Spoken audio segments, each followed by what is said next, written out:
Bring back lobotomies. What is up, winning team? And welcome to, I don't know, is it part 3? Is it part 2? Who knows? Of my funeral. Welcome to the funeral, you guys. And basically, listen, watch part 1 to get the full backstory of why I'm doing this. But long and short, if I was actually going to die, I decided I would make a series of videos. Like, if I was just going to say everything I've got to say, because honestly, I don't freaking care. And I freaking hate it here. So let's just to hell with everything. Get everything I have to say off my chest. No matter how unhinged, no matter how heathen it might sound. And can I just say, I got to say a special shout out to the Holy Spirit right now, because I don't know why on earth he dwelleth in my body when this is how I be behaving. And this is what I come on the internet to do. But for some reason, God just never gives up on me, and he never stops loving me and tolerating my nonsense. And that's why I know that is pure love in its truest form. Because why in the hell would he put up with this? And yeah, he does, and he does it gladly. What kind of love is that, right? Bring back lobotomies. Can I say something, you guys? I never knew what lobotomy was until quite funny, on the council podcast, Tana brought it up. She goes, she was like, I can't remember what she said, but she was talking about pregnant women at Coachella, and she just offhandedly was like, they were talking about lobotomies, and she was like, speaking of lobotomies, pregnant, and she's like, why? Like, they should switch to pregnant women at Coachella. And I was just like, that's such a valid comparison. Because yeah, why would you as a pregnant woman be at Coachella? Like, for what reason would you be there? Bring back lobotomies. But I then had to go and search about lobotomies because I don't know what they were. Well, I didn't know what those things were. Well, I did. When I found out. What do you mean? What do you mean if I was a woman born some decades ago, right, and I wasn't getting in line and doing what I'm supposed to do as a woman, closing my mouth, opening my legs and staying in the kitchen and breeding children, I would get a lobotomy. God forbid I use my brain. God forbid I'm thinking, right? I would get a lobotomy. Oh, sign me up! Sign me up! Sign me up! I wish, guys, I wish I could. I wish I knew. We're not going to start with the singing, because then this is going to be every single video after this. This is going to be random singing. We just don't need that in our lives right now, do we? Oh, okay, actually, no, it's a decent temp. You see, this is why I only drink espressos, because then this other stuff just tastes like water. Anyway, so first of all, there's actually reasons why I'm bringing this up, yeah, because being a woman in the 21st century, being Gen Z in 2026, being 28, 29 this year, all those things put together, I'm in a rather problematic dilemma, okay, because, well, as a woman, yeah, obviously I can say, well, the boss babe, I can say, well, the career, I can be independent and live for myself. You see what I'm saying? As soon as it starts, it doesn't stop. And then that would be so much fun. I did that, been there, done that, got the t-shirt, sent it back. But the thing is, yeah, not that fulfilling, to be honest with you, because it's like, so what, I got a bit of money, so what, I'm drinking expensive champagne in my gorgeous, lovely bed sheets that I bought because I can, living the life I want to because I can, because I run my own business, doing whatever I want to do, going wherever I want to go, wearing whatever I want to wear, going and doing anything, whatever. It's lacking meaning. You know what I'm saying? It's lacking substance. I'll say it for what it is, okay? But on the other flip side, I happen to live in a society where everybody's all talking about, oh yeah, like people say, oh, you know, being a family woman, getting married, having a family, building a family is so rewarding. It's a lot of work, bro. And what do you mean I gotta go and now trust a guy? Because I've heard too many stories, guys. This is the problem. I've had too many stories of too many women who just, like, you know, a lot of the older generation women, a lot of the older generations who've been like married for 60 years, 50 years, all that, people don't know how to commit anymore. It's like, yeah, of course, because you guys will commit because you were like 30 when your wife was 14 when you guys got married, mate. And also she put up with you beating her ass and cheating on her and everything. So of course you guys have been married for 50 years, flipping idiots. Like, do you think that we've seen it? We've seen what's happened. My generation, we've seen it all. And it all just sounds like there's only a very tiny group of people where they seem to make all of this work together. You know what I'm saying? You know what I mean? And so I'm just like, you know what? Either way, as a woman, it sucks either way, because you're either going to put all your trust in somebody that can just coldly turn on you any day, do whatever they want to do, shatter your life, or all your trust in yourself and not actually be doing anything meaningful. Both bad options as far as I'm concerned. So, solution, bring back lobotomies. Because then I just won't even know. I won't even be able to think well enough to have a job. And I won't even have enough thoughts happening in my mind to even care, because I'll just be numbed by my lobotomyizations of being in a relationship. So honestly, do whatever you want to do. I'm just pounds of flesh existing. And guess what? I can still hit the factory settings you care about. Close my mouth, open my legs, get in the kitchen. Get it? It's so easy. Let me just do that instead. Because the thing of what I never really expected to actually expect, right, in this whole journey I've been on in the last few years, is that when you start to actually have like actual self-worth and self-value, you realize how much people don't care and just want to use you. Because you'll be like, hold on a minute. It's like, this is what I'm saying, like, with everything, there's two sides to it. I feel like all these experiences I've had with the male community, I just feel like a utility. That's at the end of the day. Like, I feel like a utility.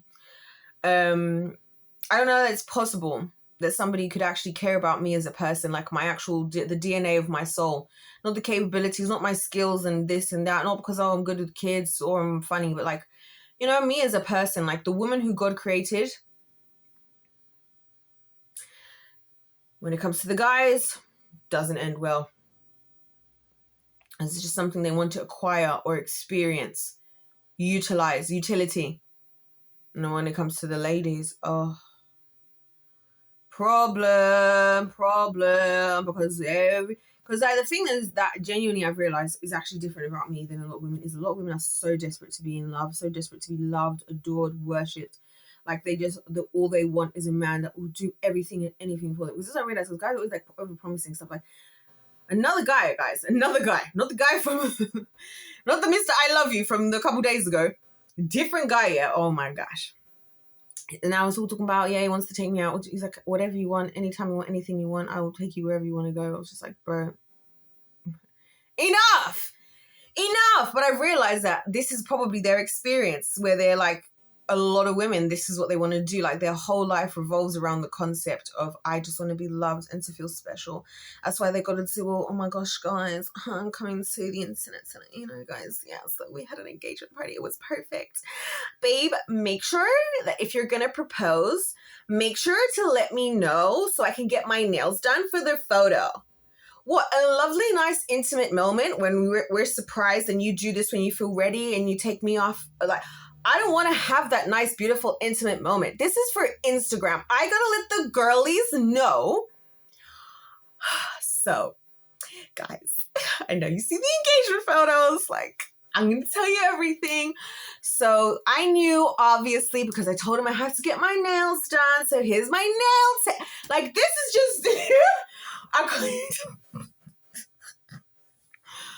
it.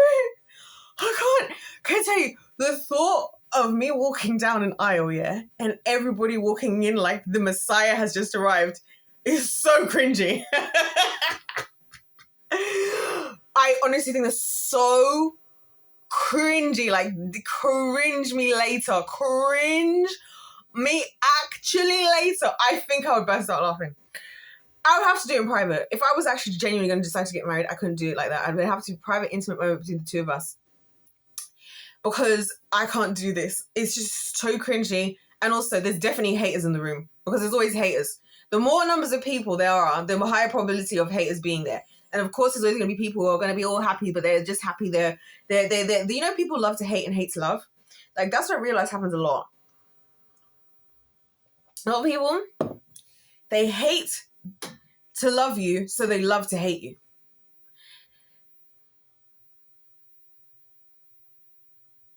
They hate to love you, so they love to hate you. Yeah, that's correct. I just wanted to make sure I said that the right way around. Sorry, it's because a few extra little cogs. You see, now I've got prefrontal lobe, because it's all making sense, by the way, this lobotomy thing. Because, okay, people used to get married younger.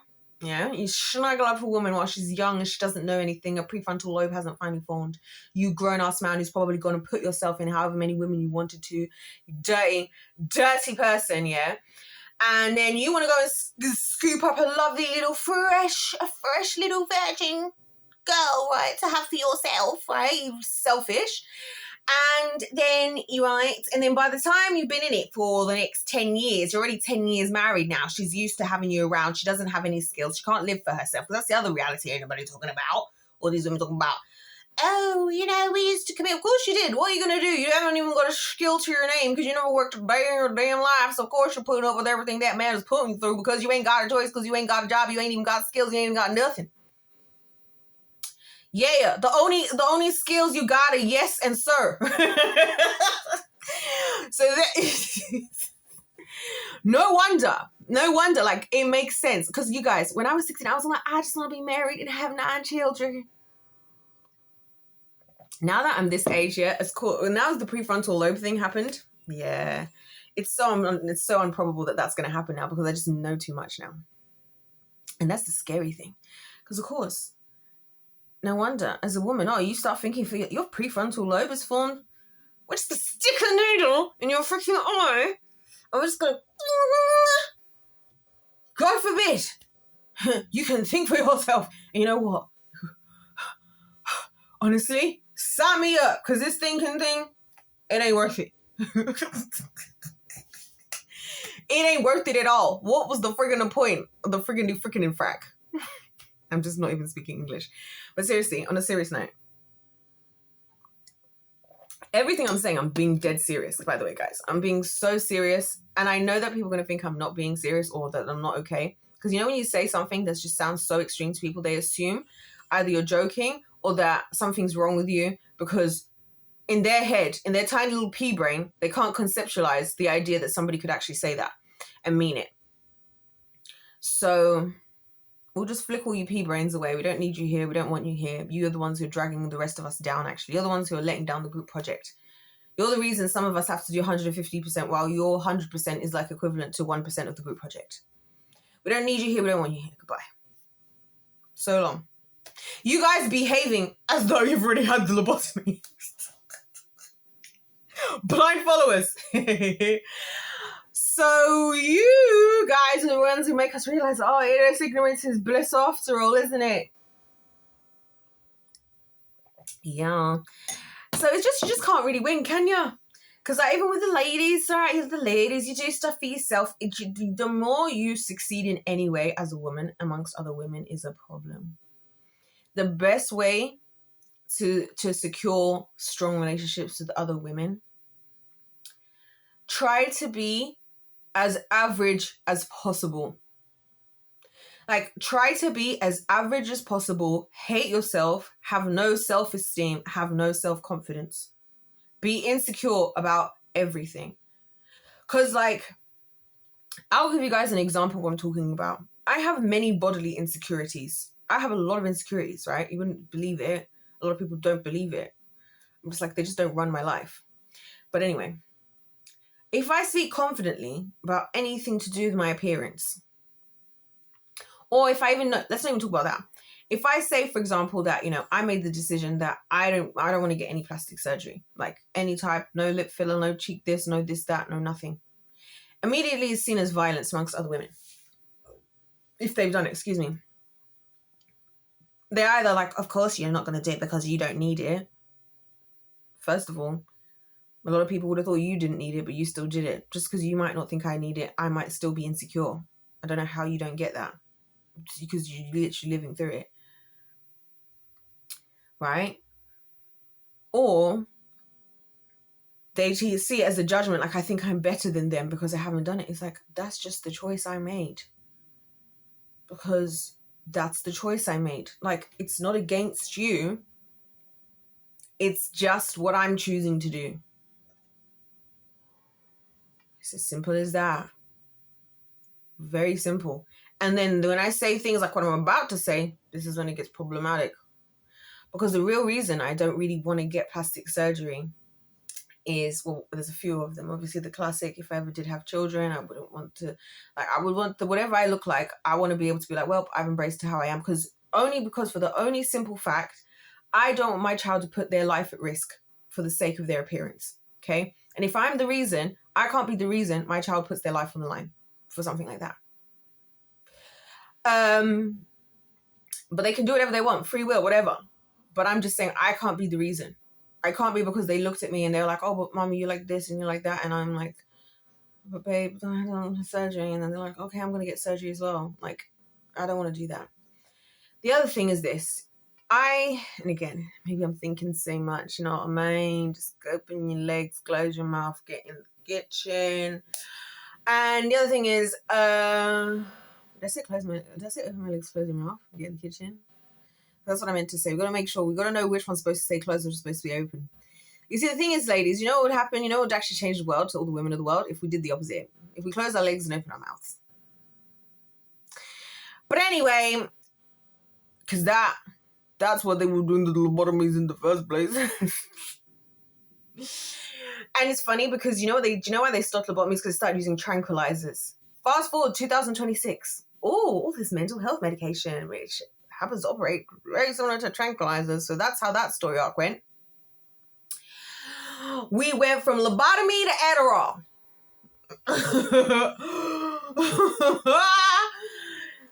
Anyways, so the thing about it is, the other thing is, I actually genuinely, like, where I'm at with the Lord now, this is the one that really upset them. That's what I'm saying, you can't really win. Because if I want to be like the women of the world, I'm going to have to go put myself under the knife. Because honestly, natural beauty can't compete with the fake beauty of today. And no, everyone wants to be like, oh, natural beauty is better. Listen, guys, the actual beauty, like, I'll give you guys an example, yeah? Because I was watching, this is years ago, so I was still in London, it was like years and years ago. I was watching Love Island one season, and all the girlies had come out, and they were just, no makeup on, bare face. But everyone's thinking, oh my gosh, wow, they're such natural beauties. Little did I know, because there was a conversation that happened on the show where one of the guys, they did like a red flags, green flags. They had to share their biggest red flags, whatever. And he was like, he doesn't want to go. He's had plastic surgery. That's his prerogative. Again, it's anybody's prerogative. Just like some guys would prefer a woman to have plastic surgery. Some women got plastic surgery because the men wanted them to. Okay. It's all your prerogative. Use your free will as you wish, but we all have consequences for all our actions on every side. And that's not me judging. I have my own consequences for my own actions. Yeah. Anyway. So this guy, he says this, and the girls got so upset. And I was like, why are they so upset? Like, because obviously they were all upset because obviously they have plastic. Because again, I don't care. I wouldn't care on either side. I don't care. It's the same way, like, if somebody says, oh, I would never date a black woman. Okay. Good for you. Like, move on. Move on with my life. Okay. If somebody, do you know what I'm saying? Like, it's not a big deal, but everybody, like, in this is very, like, this is the thing I'm saying about this thing. So anyway, so these girls, they're all freaked out. So what are they freaking out about? And then they all start to open up about their plastic surgery and why they got their plastic surgery. And I was like, you have plastic surgery? I didn't even notice. This is before it was as popular as it is now. So this is years back. This was before it was as popular as it is now. And I was stumped. So all these guys are, oh, I love my woman. She's a natural. Yeah, right, buddy. When she's coming back from wherever, and she's like, oh yeah, I just got my eyebrows threaded and whatnot. You don't know she's getting a little in the lip, a little in the cheek. Right, you guys don't know. Because the thing is, you see with men as well, the thing about it is, all you have to do to get away with a lot of stuff with men is just overload their brain with more information than they can be bothered to process at the time. And then their brain will just shut down and they'll just nod and get on with it. Unless they're sensing any type of danger, they'll just go on with it. So the easiest way to confuse them is just start using a whole bunch of female jargon. Oh yeah, this was because of my period. Why is your ass all of a sudden like twice the size? Oh, because like when you're on your period and like in the luteal phase as well. Like what happens between the luteal phase and the menstrual cycle in the menstrual cycle is like so you just start going into all the jargon of it all. And then they're like, oh, right, the womb. Yeah, sure. Okay. So a lot of people who think that they, with some natural beauties, are really not. That was the point I was getting at with that whole long explanation, was just to say a lot of people who pride themselves off of, oh, yeah, we love natural beauties, guys. You don't even like, because it's not the big people coming out with the big, huge, like, you know what I'm saying, like freaking wagons. They need to worry about, or looking like, you know, huge lips. It's the people doing the little tiny little, just, oh, I'm just gonna get a little bit up here just to bring my eye level just like this a little bit more, and to just lift my eyelid, and to just, those ones are doing all of that. Oh. Anyway, the long and short of it is, this is the most violent reason I can ever say to another woman if they were to ask me, and one of the reasons I struggle to tell the truth to people, like, and just, I just keep my mouth shut. And why I'm making this funeral series where I'm getting everything off my chest is I'm actually genuinely trying to learn to embrace myself the way God created me. Because if the Bible says I am fearfully and wonderfully made, I'm made in his image, that he was intentional about how he created me, then I want to try to embrace that. Yeah, know what I'm saying? And therefore, and also I've realized, you know, I used to feel really like embarrassed almost of like a lot of my different things, like my wounds, my scars, but then I realized, you know what, they remind me, it kind of just tells a story of my life, you know, in a way. And there's there's a level of freedom in just not being perfect, like, and not trying to be, because we never will be. There'll always be something else. But as I said, this is the violence of it all. This is the violence of it all. So it's like, you can't win regardless. You see what I'm saying? If I wanted to try and do the perfect thing and be perfect, right, like other women who do that, you're never going to be. There's always going to be something else. There's always going to be this. Excuse me. If I wanted to just do the goody good thing and be a good woman, that has its own risks as well. Because again, it's another violence to even say as a woman, like, oh yeah, you know what, I think the most important job you can ever have in life is being a wife and a mother. Well, no, because my career also matters, and I also matter. Yeah, of course you do. That's also great. But guess what? You know what's amazing? Successfully raising a child. That's that's like the hardest job ever. That's your freaking champion for doing that. Oh, big whoop. You're a CEO.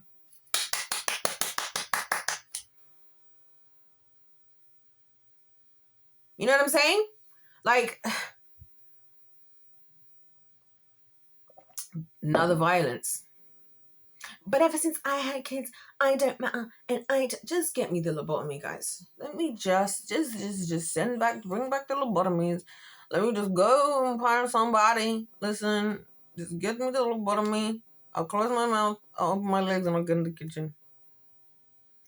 Low-key, I actually don't even mind that kind of life, if it was that simple. But unfortunately, I think too much. And so, yeah, I could have my heart broken. And I could break another heart. You know what I mean? And we still live in this world. So, yeah, I would rather just have the lobotomies at this point in time. Bring me the lobotomy. I don't know where we're going next, guys. I keep saying I should take a nap while I have a chance, and I really should. Will I? I'm supposed to be going somewhere, but I'm not going to lie to you guys. I'm not really in the mood. This is what happens when I end up having days off I didn't expect to have off. I end up just flipping, recording videos, which is a good thing because you guys I like to talk to you. Anyways, we're going to come back for the next part, which is going to be titled I Don't Know What. I don't really know what. We're going to have to wait and see, won't we? You have to come back to find out. My gosh, the Flyers are going to play to win. Bring back lobotomies. They just do it, you know, honestly, yeah. Like, my life would have been easier, honestly, if at 16, or like even younger, like 14, when I was all hopeful and excited and all I wanted to do was be married and have 9 kids, yeah. Gobbled up by some older dudes, then like before my prefrontal lobe came together, just get a quick lobotomy, just get on with it.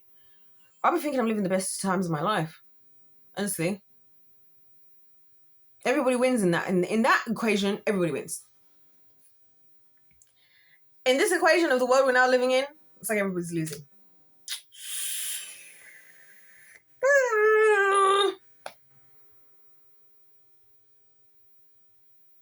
Thank goodness the singing stopped. Anyways, I think I'm just face it win.